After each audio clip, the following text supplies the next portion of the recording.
안녕하세요. 오복숙 권사입니다.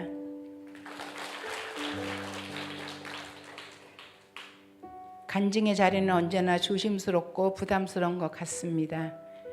비전 선교사의 부름과 선교적 삶을 성도들과 나눌 수 있도록 인도하신 주님께 감사드립니다.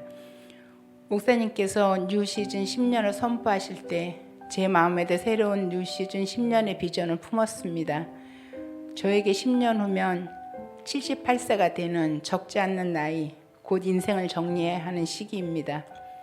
그동안 나의 삶에 개입하시고 견인해 주신 인생의 여정 속에서 주님 아니면 할 수 없는 많은 일들을 경험하며 살았기에 앞으로 10년이 저에게는 세심한 하나님의 배려와 제 마음에 품었던 것들을 어떻게 풀어나가실지 생각하면 기대감으로 가슴이 뜁니다. 어디로 튈지 모르는 얌체용과 같은 제가 주님의 끈질긴 사랑과 설득과 기다림으로 주님과 사랑하는 사이가 되어버렸습니다. 예수님과 더욱 친해지고 싶고 그분의 시선 안에 머물고 싶고 주님이 기뻐하시는 일이 무엇일까를 고민하는 제가 된 것은 일방적인 주님의 변함없는 사랑 덕분입니다.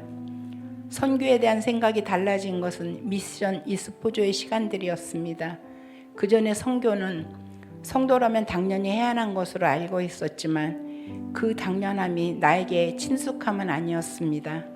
선교는 나의 책임이라는 것을, 그것도 화급하게 부르시는 하나님의 음성인 것을 알게 된 것은 우간다 가기 전에 있었던 여러 강사님들의 선교에 대한 강의를 들으면서 많은 도전을 받았고, 우간다에 다녀오고 나서는 선교적 삶에 대한 숙제가 가슴 한편에 묵직하게 자리매김을 하게 되었습니다.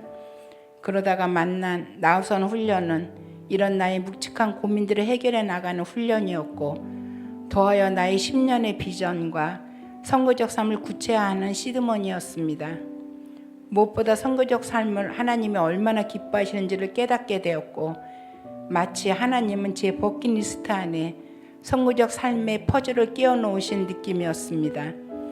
하나님을 더 이상 교회 안에 가두어 두지 않고 이웃과 일터 세상 가운데 계신 하나님의 시선을 바라보기 시작했습니다. 하나님은 나 개인의 구원을 넘어서 복음 전도와 사회적 책임이 나에게 있음을 깨닫게 하십니다. 편리함의 유혹을 벗어나 환경을 보호하는 것, 물휴지 아껴 쓰는 것, 자연을 훼손하지 않는 것, 일회용품을 줄이는 것, 당연시 여겼던 소비 패턴을 바꾸는 일들이 생각처럼 녹록지는 않았지만 하나님의 통치와 회복에 나도 한 일원으로서 살고 싶은 욕구를 자짐하게 하는 훈련들이었습니다. 선교적 삶을 위한 결단은 여전히 어렵고 갈등의 안개를 지나지만 주님의 마음을 가질 수 있도록 말씀과 기도의 영역 지경을 넓히기로 결단해 봅니다. 내가 잘할 수 있고 그 일을 즐거워하면 소명이라고들 합니다. 나의 소명이라고 느끼기까지 누군가의 눈물과 땀이 있었고 누군가의 기도와 헌신이 있음을 알기에 나의 소명을 더욱 귀하고 소중하게 여기는 것 같습니다. 눈물 젖은 빵을 먹는 자들을 위로해 주라는 하나님의 마음을 교회와 일터, 나와 관계를 맺는 모든 영역에서 누구에게는 당연함이 어려움으로 힘든 그들을 보며 그들 안에 계신 예수님의 얼굴을 보기를 원합니다. 누구에게나 한 뼘도 녹록지 않는 삶 속에서 눈물과 부서진 마음의 상처, 관계의 어려움, 아픔과 회복, 치유를 통해 내 이웃에서 하나님의 얼굴을, 노인들의 주름 속에서 하나님을 발견할 수 있는 눈을 갖기를 소망합니다. 저는 20대 예수님을 인격적으로 만난 후 마가복음 21장 1절서부터 5절을 읽으면서 가슴이 뛰었습니다. 이 말씀은 3주 전 주일 예배 때 목사님이 말씀하신 쓰임받는다는 것입니다. 만약 누가 무슨 말을 하거든 주가 쓰시겠다 하라. 그리하면 즉시 보내리라 하시니. 마가복음 21장 3절. 예수님이 나를 구원해 주신 것만으로도 너무 감사하고 기쁜데 부족하기 짝이 없는 나를 하나님이 쓰신다면 얼마나 황홀하고 행복할까, 얼마나 가치가 있는 일일까라고 생각했던 기억들이 지금도 납니다. 어린 나이에 물론 내 방식대로였지만 주님이 나를 사용한다고 생각되면 감사 감격으로 반응했던 제가 생각납니다.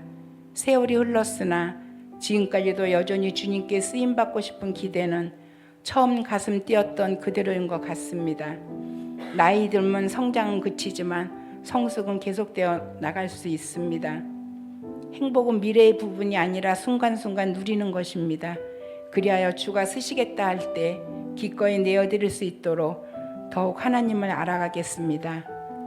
목사님께서 캄보디아 사역을 동참해 주실 수 있겠느냐고 물어보실 때 저는 너무 기뻤습니다. 우간다의 부부 세미나를 마치고 저의 사역을 위해 계속 기도하고 있는 중이었기 때문이죠. 캄보디아에서 주님이 무엇을 하기를 원하시는지 기도하면서 무엇을 원하시든지 순종하기로 마음먹었습니다. 제가 처음 상담을 하면서 위로의 달란트를 주를 위해 사용해 달라고 했던 기도가 생각났고, 이번 캄보디아에서 선교사님들에게 위로와 회복을 위해 사용해 주시기를 기도하며 중보 기도를 요청드렸습니다.